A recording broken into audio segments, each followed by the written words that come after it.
అపోస్తుల కార్యముల గ్రంథం 10వ అధ్యాయం 1 నుండి 8 వచనాలు చదివితే రక్షణ అనుభవం లేని అంటే రక్షణ పొందని అధికారిని గురించి చదువుతాం.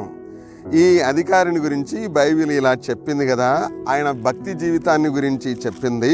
అంత మాత్రమే కాదు, దేవుని యందు భయభక్తులు గలవాడని, బహుధర్మం చేసేవాడని, ఎల్లప్పుడూ ప్రార్థన చేసేవాడని, యూదులందరి వలన మంచి పేరు పొందినవాడని పేరు వచ్చింది. అయితే ఇవేవి అతన్ని పరలోకం చేర్చవు కూడా. అయితే ఈ భక్తి కార్యాలు పరలోకం చేరినందుకు దేవుడు తన దూతను పంపించాడు. అనగా భక్తి కార్యాలు రక్షణ ఇవ్వవు, కానీ యేసు ప్రభువారి సువర్తమానమే ఒకనికి రక్షణ ఇచ్చేది. ఆ కారణాన దేవదూత వచ్చి అతనికి చెప్పింది, నీ భక్తి, నీ మంచితనం, నీ ప్రార్థనా జీవితం బాగుంది, అయితే రక్షణ లేదు.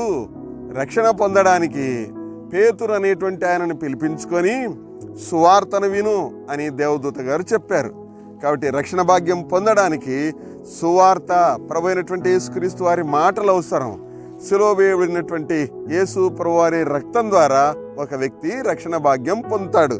కాబట్టి ప్రభు అయిన క్రీస్తునందు విశ్వాసం ఉంచుము. నీ భక్తి, నీ మంచితనం, నీది ఏది కూడా నీకు పాపక్షమాపణ ఇవ్వదు, పరలోకం ఇవ్వదు. ఈ లోకం విడిస్తే నిత్య నరకాగ్నిగుండానికి వెళ్ళాల్సిందే. కాబట్టి నరకాగ్నిగుండానికి వెళ్ళకుండా పరలోకం చేరడానికి ప్రభు అయిన క్రీస్తునందు విశ్వాసం ఉంచుము.